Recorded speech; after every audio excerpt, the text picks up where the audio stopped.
ম্যাচের আগেই ফলাফল ফাঁস। আইপিএলের ৭০তম ম্যাচে জিতবে কোন দল? কলকাতা নাকি রাজস্থান? ভবিষ্যৎবাণী করল জেতি সিটিয়া।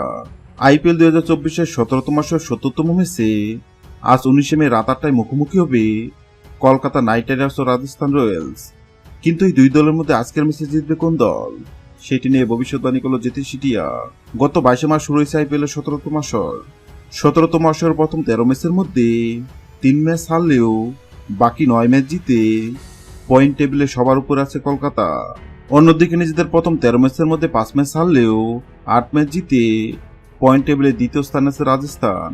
আইপিএলে রাজস্থানের বিপক্ষে এখন পর্যন্ত ২৯ ম্যাচ মোকাবেলায় ১৪ ম্যাচে জয়লাভ করেছে কলকাতা এবং ১৪ ম্যাচে জয়লাভ করেছে রাজস্থান।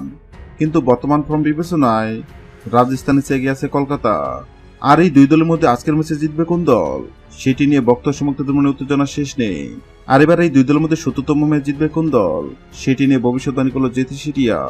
জেতি সিটিয়ার সামনে কলকাতা ও রাজস্থানের পতাকা রাখা হয়, আর জেতি সিটিয়া কলকাতার পতাকা তুলে এবং এটাও জানিয়ে দেয় আইপিএল এর ৭০তম ম্যাচ জিতবে কলকাতা। হ্যাঁ বন্ধুরা, আপনাদেরকে বলছি, আপনাদের কি মনে হয় আইপিএল এর ৭০তম ম্যাচে কলকাতা কি পারবে রাজস্থানকে হারাতে? অবশ্যই কমেন্ট করে জানাবেন। ভিডিওটি ভালো লাগলে লাইক দিবেন এবং সাবস্ক্রাইব করে আমাদের চ্যানেলের সঙ্গে থাকবেন। ভিডিওটি দেখার জন্য আপনাকে অসংখ্য ধন্যবাদ।